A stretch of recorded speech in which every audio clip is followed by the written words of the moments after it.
อยากรู้สูตรลับที่ทำให้พี่จุ๋มสอบผ่านกาตาร์ตั้งแต่ครั้งแรกครั้งเดียวนะคะแล้วก็ผ่านเลยติดปีกยาวๆดูคลิปนี้ไว้นะคะจะได้เพิ่มโอกาสในการติดปีกของน้องๆได้ค่ะ Good morning, ladies and gentlemen. Welcome on board Qatar Airways flight QR966. สำหรับน้องๆที่เข้ามาดูคลิปนี้เป็นคลิปแรกนะคะพี่จุ๋มขอแนะนำตัวเองสั้นๆนะพี่จุ๋มเป็นอดีตหัวหน้าแอร์โฮสเตสนะคะสายการบินกาตาร์แอร์เวย์และมีประสบการณ์ทำงานทั้งหมด9ปีด้วยกันค่ะและช่องนี้จะเป็นช่องที่พี่จุ๋มใช้แชร์ความรู้ประสบการณ์ในการทำงานลูกเรือและเทคนิคการสมัครต่างๆถ้าน้องๆเห็นว่าช่องของพี่จุ๋มจะมีประโยชน์ในการลงสนามของน้องๆก็อย่าลืมกดไลค์กดแชร์กด subscribe กดกระดิ่งแจ้งเตือนไว้ด้วยนะคะจะได้ไม่พลาดคลิปดีๆที่พี่จุ๋มแชร์ให้ในทุกสัปดาห์วิดีโอนี้จะทำให้น้องๆเข้าใจว่าทำไมกรรมการถึงเลือกพี่จุ๋มตั้งแต่ครั้งแรกสิ่งที่คนส่วนใหญ่ทำผิดพลาดและวิธีสร้างความมั่นใจให้กรรมการเห็นได้ทันทีพี่จุ๋มจะบอกคีย์สำคัญที่กรรมการมองหาในผู้สมัครที่ผ่านการคัดเลือกจริงๆค่ะสิ่งแรกที่น้องๆต้องทราบไว้ก่อนเลยนะคะก็คือกรรมการค่ะจริงๆแล้วเขาไม่ได้มองหาคนที่ดีที่สุดเก่งที่สุดหรือว่ามีประสบการณ์เยอะที่สุดนะคะแต่กรรมการจะมองหาคนที่เหมาะสมที่สุดกับแบรนด์ของสายการบินค่ะเพราะอย่าลืมนะคะหน้าที่ของเราก็คือต้องไปเป็นแบรนด์แอมบาสเดอร์ให้กับสายการบินนั้นเราจะต้องเข้าไปเป็นตัวแทนในการแสดงถึงเอกลักษณ์ในการแสดงถึงมาตรฐานต่างๆให้กับสายการบินเพราะฉะนั้นเนี่ยสิ่งที่กรรมการคัดเลือกอะค่ะเขาจะไม่ได้ดูแค่เฉพาะที่หน้าตาอย่างเดียวหรือว่าดูที่ทักษะภาษาอังกฤษอย่างเดียวกรรมการไม่สามารถดู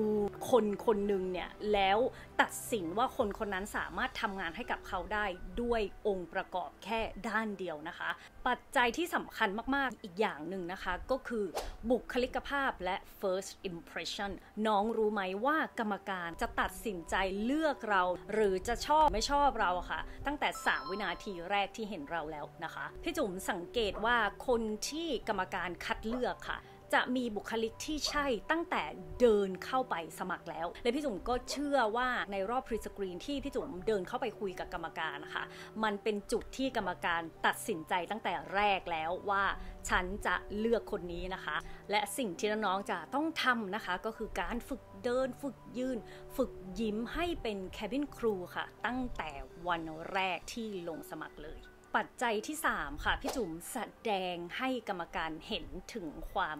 มั่นใจค่ะหลายๆคนเลยที่จุ๋มเห็นนะน้องๆเตรียมตอบคำถามไปอย่างดีเลยเตรียมการบ้านทำการบ้านอะไรมาอย่างดีเลยแต่พอไปถึงหน้างานค่ะกรรมการสัมผัสได้ถึงความไม่มั่นใจความวิตกกังวลความกลัวต่างๆเนี่ยทำให้กรรมการเนี่ยหยุด consider เราไปได้เลยเพราะฉะนั้นเนี่ยจุดนี้ก็จะทำให้น้องๆพลาดได้เช่นเดียวกันและความมั่นใจนี้นะคะจะต้องมาจากการฝึกฝนนะคะลูกมันจะไม่ใช่แค่คิดว่าต้องมั่นใจเฉยๆค่ะแต่มันจะต้องออกมาจากการลงมือกระทำค่ะการแสดงสีหน้าท่าทางการพูดจาทุกอย่างจะต้องแสดงให้เห็นถึงความมั่นใจซึ่งพี่จุ๋มเนี่ยรู้นะคะว่าน้องหลายคนเนี่ยกำลังพยายามอยู่อย่างเต็มที่เลยแต่ก็ยังไม่สามารถก้าวข้ามผ่านอุปสรรคต่างๆในการลงสนามของเราได้และทำให้เราพลาดโอกาสตรงนั้นไปพี่จุ๋มเลยตัดสินใจทำคอร์ส Airline Ambassador Blueprint เพื่อสอนแบบสเต็ปby สเต็ปเดี๋ยวท้ายคลิปที่จะบอกว่าน้องจะได้อะไรจากคอร์สนี้ทีนี้เรามาดูกันบ้างค่ะว่าความผิดพลาดที่ทำให้หลายคนไม่ผ่านสัมภาษณ์มีอะไรบ้างซึ่งน้องรู้ไหมว่าผู้สมัครหลายคนเลยค่ะคิดว่าการสัมภาษณ์คือการตอบคำถาม ซึ่งจริงๆแล้วมันไม่ใช่เลยนะคะการสัมภาษณ์มันคือการแสดงตัวตนของเราเวลาพี่จุ๋มไปสัมภาษณ์ไปพูดคุยกับกรรมการนะคะพี่จุ๋มไม่ได้แค่เขาถามอะไรมาก็ตอบแล้วจบแต่พี่จุ๋มเนี่ยสามารถพูดคุยกับกรรมการได้มากกว่าการตอบคำถามเราควรที่จะแสดงตัวตนของตัวเองออกมาในคำตอบนั้นออกมาในบทสนทนานั้นๆด้วยกรรมการเขาไม่ได้หาคำตอบที่ถูกต้องค่ะ เขาหาคนที่มีทัศนคติที่ใช่ยกตัวอย่างในเรื่องที่คนทำผิดพลาดกันบ่อยๆจะเป็นในเรื่องของการตอบแบบท่องจำค่ะ กรรมการเนี่ยรู้ได้เลยว่าไม่ได้มาจากตัวตนที่แท้จริงของเราอย่างที่สองเนี่ยคนจะพยายามทำตัวดูเพอร์เฟกต์เกินไป จนดูไม่เป็นธรรมชาตินะคะสิ่งที่เรากระทำในวันสัมภาษณ์นะคะจะเป็นตัววัดให้กรรมการเห็นว่าเราเป็น potential cabin crew หรือเปล่าถ้าเขาเห็นเราในภาพของการเป็นลูกเรือของสายการบินเขาในวันสัมภาษณ์วันนั้นแหละจะทำให้เขาเลือกเราทีนี้แล้วเราจะทำยังไงให้กรรมการเห็นความมั่นใจของเราได้ทันทีล่ะคะตรงนี้นะคะพี่จุ๋มได้สอนเอาไว้ทั้งหมดแล้วใน Airline Ambassador Blueprint นะคะแต่พี่จุ๋มจะแชร์ตรงนี้สั้นๆนะสิ่งที่จะทำให้กรรมการเห็นถึงความมั่นใจของเราได้ทันทีนะคะก็คือ eye contact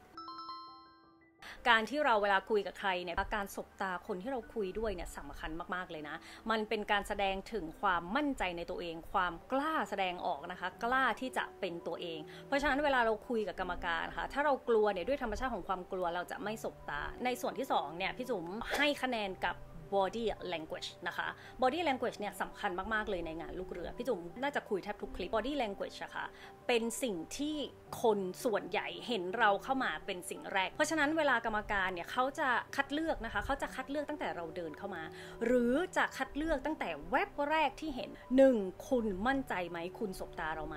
2. ถ้ายืนคุณเป็นยังไงยืนแล้วประหม่าไหมยืนแล้วเขินไหมยืนแล้วสามารถเห็นภาพตัวเองไปต้อนรับบนเครื่องบินเนี่ยได้ไหมนะคะกรรมการดูตรงนี้นะเพราะฉะนั้นเป็น2จุดแรกที่กรรมการเห็นได้แบบรวดเร็วเลยเป็นจุดที่น้องๆนะคะจะต้อง grab attention จะต้องเอากรรมการอยู่ตั้งแต่3วินาทีแรกและอย่างที่3เนี่ยก็จะเป็นเรื่องของโทนเสียงจังหวะการพูดและการเปล่งเสียงนั่นเองค่ะพี่จุ๋มเนี่ยเวลาไปคุยกับกรรมการใช่ไหมคะพี่จุ๋มก็คุยกับกรรมการด้วยโทนเสียงปกติธรรมดาเลยค่ะไม่ตะกุกตะกักเลยกรรมการถามอะไรมาเราก็พูดคุยนะคะเล่าเรื่องราวตอบคำถามไปมีพูดคุยเรื่องส่วนตัวมีพูดถึงเรื่องของความรู้สึกอะไรอย่างเงี้ยมันก็เลยทำให้กรรมการเนี่ยน่าจะเห็นว่าพี่จุ๋มมีความเป็นธรรมชาติสูงเพราะฉะนั้นเนี่ยไอคุณภาพแบบนี้ค่ะมันก็สามารถทำให้กรรมการเห็นได้ว่าถ้าเขารับเราเข้าทำงานเนี่ยเราจะไปดูแลผู้โดยสารของเขาได้เราจะเข้าไปเป็นแบรนด์แอมบาสเดอร์ให้กับเขาได้ตรงนี้แหละเป็นจุดที่สำคัญมากๆซึ่งน้องๆจะต้องประกอบร่างตัวเองให้ครบค่ะเราจะต้องเป็นลูกเรือก่อนที่เราจะไปสัมภาษณ์แล้วก็ผ่านการคัดเลือกของกรรมการทีนี้แล้วหนูจะฝึกยังไงดีล่ะคะวิธีการฝึกที่ดีที่สุดค่ะก็คือการฝึกพูดกับตัวเองหน้ากระจกแล้วก็อัดวิดีโอไว้ค่ะเราจะได้เห็นตัวเองได้ชัดเจนนะแล้วก็จะได้แก้ไขจุดบกพร่องของตัวเองได้ต่างๆนะคะและอย่างที่2สิ่งที่เราทำได้นะคะก็คือฝึกตอบคำถามนะคะโดยไม่ต้องคิดเยอะทำตัวเองให้เป็นธรรมชาติที่สุดซึ่งถ้าน้องๆอยากรู้วิธีการหรือว่าเทคนิคที่ลึกมากยิ่งขึ้นกว่านี้พี่จุ๋มตอบคำถามกรรมการยังไงให้ดูเหมือนไม่คิดเยอะให้ดูเป็นธรรมชาติแต่ at the same time เราก็จะต้อง present ตัวเองให้เขาเห็นคุณค่าเห็น value ของเราได้ด้วยนะคะพี่จุ๋มแนะนำคอร์ส Airline Ambassador Blueprint นะที่พี่จุ๋มตั้งใจทำที่จะ transform น้องๆนะคะจากจุด zero ถึง Sky Hero เนาะเรียกมันว่าประมาณนี้นะคะเป็นสโลแกนของคอร์สพี่จุ๋มเองพี่จุ๋มสอนนะคะในทุกสเต็ปในทุกขั้นตอนอย่างละเอียดแล้วก็มีวิธีการฝึกฝนมีเทคนิคที่ให้ตัวเองเนี่ยเอาไปฝึกที่บ้านได้และน้องๆนะคะก็ยังสามารถปรึกษาพี่จุ๋มผ่านไลน์แชทตลอดเส้นทางการติดปีกเลยยังไม่พอนะคะพี่จุ๋มมีโบนัสพิเศษสำหรับคนที่ดูคลิปนี้ให้แคปหน้านี้ไว้นะคะพี่จุ๋มมี best deal package นะคะก็คือจะได้รับคอร์สออนไลน์1คอร์ส ebook airlines interviews ตรงนี้เนี่ยฮิตฮอตมากๆเลยมีตัวอย่างคำถามคำตอบในการตอบคำถามด้วยแล้วก็มี ebook English Aviation ค่ะซึ่งจะเป็นคำศัพท์ตัวอย่างประโยคภาษาอังกฤษทั้งหมดที่เกี่ยวกับอุตสาหกรรมการบินค่ะสำหรับลูกเรือโดยเฉพาะเราจะคุยกับผู้โดยสารยังไงมีคำศัพท์ทั้งหมด 1,000 คำแล้วก็มีตัวอย่างประโยคถึง500กว่าประโยคว้าวมันจะครอบคลุมในทุกๆหมวดหมู่ของอาชีพลูกเรือนะคะซึ่งตรงนี้เนี่ยจะเป็นประโยชน์มากๆสำหรับน้องๆที่จะเตรียมตัวไปเทรนด้วยและคนที่ตั้งใจที่จะทำอาชีพนี้มันจะเป็นคำศัพท์เฉพาะที่น้องๆจะ ต้องเรียนรู้ต่อไปในอนาคตยังไม่พอค่ะพี่จุ๋มมีเวิร์กบุ๊กให้น้องๆไปทำต่อที่บ้านได้ด้วยและถ้าใครยังมีปัญหาติดตรงไหนนะคะในตลอดเส้นทางการเรียนในคอร์สเรียนเนี่ยสามารถทักไลน์มาถามพี่จุ๋ม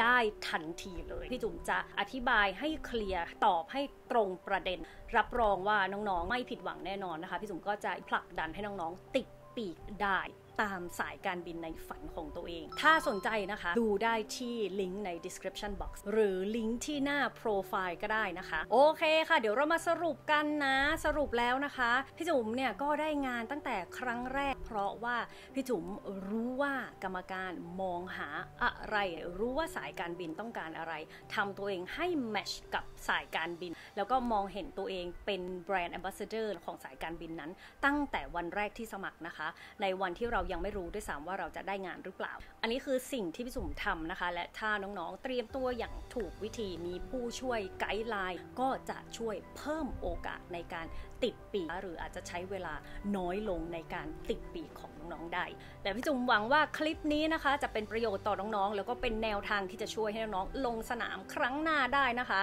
และถ้าใครนะชอบคอนเทนต์ดีๆแบบนี้ก็สามารถกดติดตามกดไลค์กดแชร์คลิปกดกระดิ่งกดซับกดแจ้งเตือนไว้นะกดทุกอย่างเลยนะคะและถ้าอยากให้พี่จุ๋มทำคอนเทนต์ดีๆแบบนี้อีกคอมเมนต์สมัครแอร์ให้ผ่านไว้ให้พี่จุ๋มนะคะและพี่จุ๋มจะมาแชร์เทคนิคในการสัมภาษณ์ในการลงสนามสมัครลูกเรือทุกสัปดาห์วันนี้ไปก่อนแล้วนะคะเจอกันคลิปหน้า See you in the sky